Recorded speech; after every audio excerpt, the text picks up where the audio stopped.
रोने का नाटक कर करके दिमाग खराब हो गया आपने, लेकिन मन को बहुत खुशी मिली। जितना खुश होना है ना हो जाइए, और आपकी ये खुशियां ज्यादा देर तक नहीं टिकेंगी। ये तो नहीं जानती कि मैं क्या करूंगी, पर इतना जरूर कह देती हूँ आपकी सच्चाई मैं सबके सामने ला कर रहूंगी।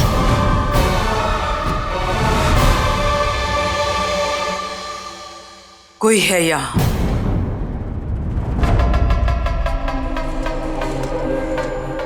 कोई साया, कोई आत्मा, अदिति की आत्मा। मई अदिति की आत्मा तो भटकती रहेगी ना, उसे कहाँ शांति मिलने वाली है। उसके चहेतों पर हमारी साजिशों का साया जो मंडरा रहा है। नहीं वसुंधरा, फिर कभी ये बात मजाक में भी मत कहना। देखो, जिन लोगों की अकाल मृत्यु हो जाती है ना, उनकी आत्मा परमात्मा में विलीन नहीं होती। वो यहीं इसी दुनिया में अपनों के आसपास भटकती रहती हैं।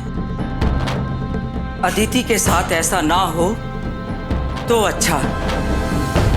एक अशांत भटकती आत्मा बहुत ताकतवर हो जाती है। मैं उम्मीद करती हूँ कि शाम ढलने से पहले पंडित जी वो सारी विधियां पूरी कर देंगे जो अदिति से जुड़ी हुई हैं।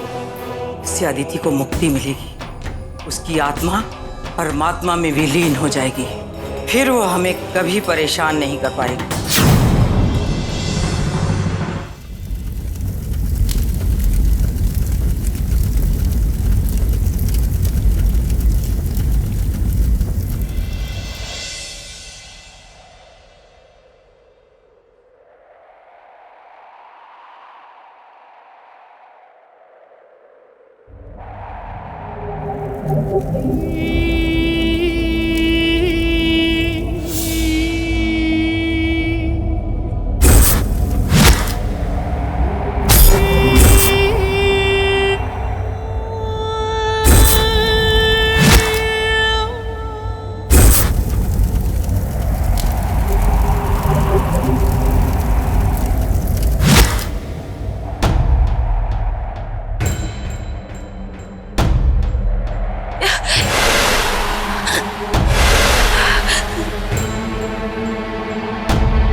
छोड़कर नहीं जाऊंगी, अपने पति अपनी बच्ची को छोड़कर नहीं जाऊंगी। मैं यहाँ रहने के लिए कुछ भी करूंगी।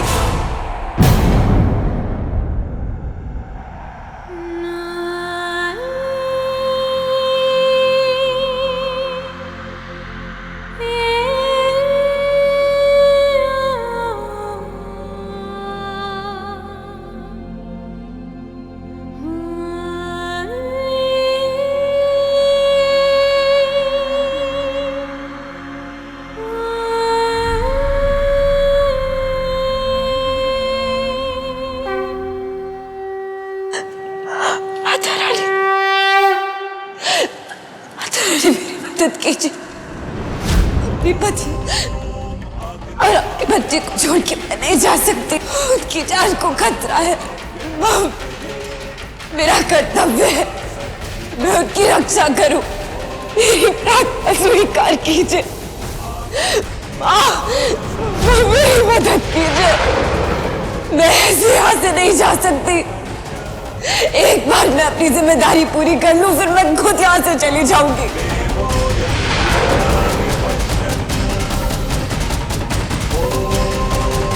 माँ,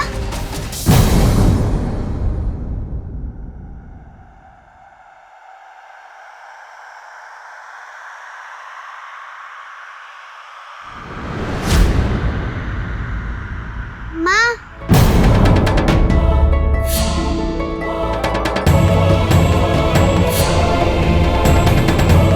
माँ,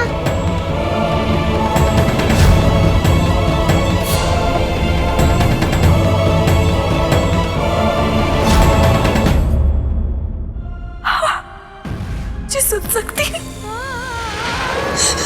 माता रानी। मेरी बच्ची मुझे सुन सकती है। मैं अब नहीं जाना चाहती। मुझे रोक लीजिए यहाँ। कितनी मेरी बच्ची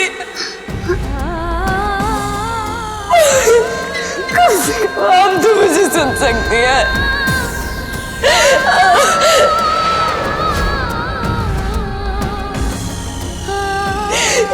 माता रानी अब मुझे रोक लीजिए।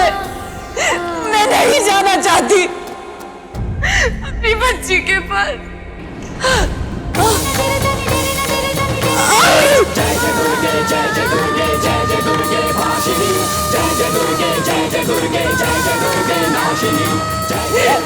मुझे रोक लीजिए।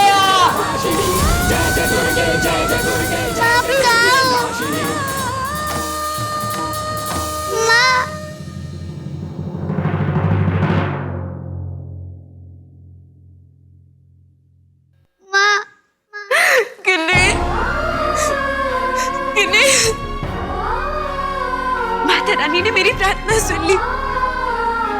अब मैं आपके और कबीर के साथ यहाँ रह सकती हूँ। बेटा, आपको मेरी बात सुनाई तो दे रही है ना? आप कहाँ हो? आपकी आवाज सुनाई दे रही है पर आप दिखाई नहीं दे रहे हो।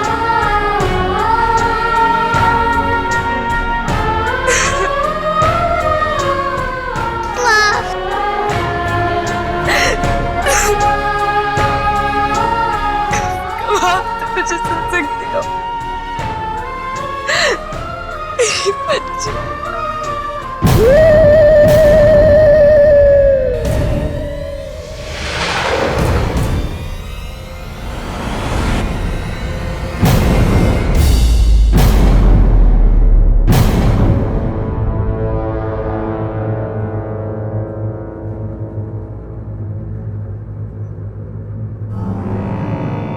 जाने क्यों रह रहकर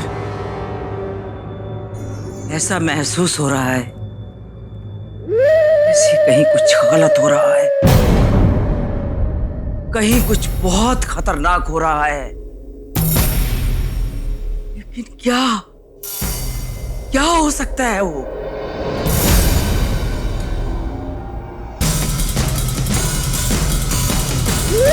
आप मेरे सामने आइए ना। आप मुझे दिखाई क्यों नहीं दे रहे हो? आइए ना प्लीज। मैं यही तो हूँ। आपके सामने हूँ मैं बेटा। नहीं माँ, मैं आपको नहीं देख पा रही हूँ। बस आपकी आवाज सुनाई दे रही है। अगर आप मुझे सुन सकती है तो देख क्यों नहीं सकती है? मैं यही हूँ आपके सामने बेटा। इधर हूँ मैं। नहीं माँ, आप मुझे नहीं दिखाई दे रही है। आप मेरे सामने आइए ना प्लीज।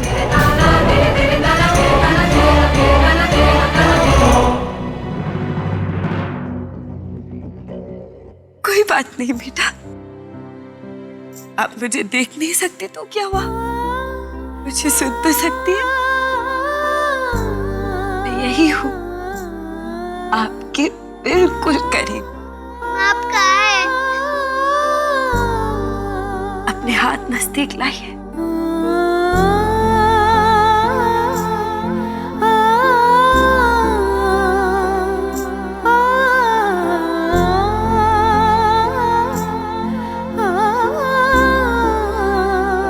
ये रही गिन्नी की माँ। हाँ माँ, अब आपकी आवाज बहुत पास से आ रही है। आप बहुत करीब हो। हाँ।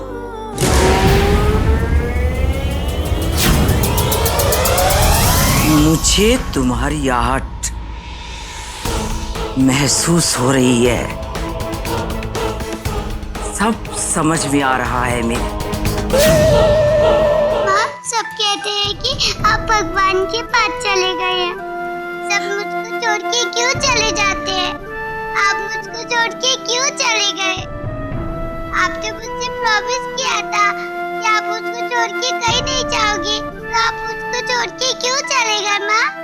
कहीं नहीं गई बेटा, मैं आपको छोड़ के मैं कहीं भी नहीं गई। भले आप मुझे देख नहीं सकती, लेकिन सुन तो सकती हो ना। माँ, मुझे आपके पास आना है, आपकी गोद में। मुझे आपको अभी देखना है। माँ, कहाँ चले गए हो माँ? बेटा नहीं, रोना नहीं। आप बिल्कुल ही रोएंगी। मैं हूं ना आपके साथ। तो क्या हुआ अगर आप मुझे नहीं देख सकती? और देखो, आप मुझे सुन सकती हो। सोचो, आप कितनी खास हो। भगवान जी ने सब में से आपको चुना मेरी बात सुनने के लिए।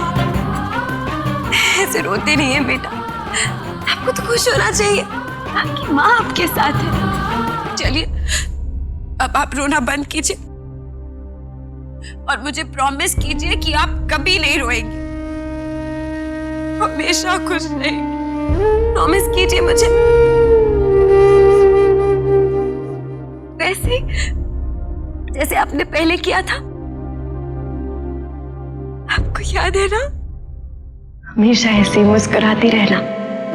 आपकी मुस्कुराहट देखने के लिए मैं कुछ भी करने को तैयार हूं।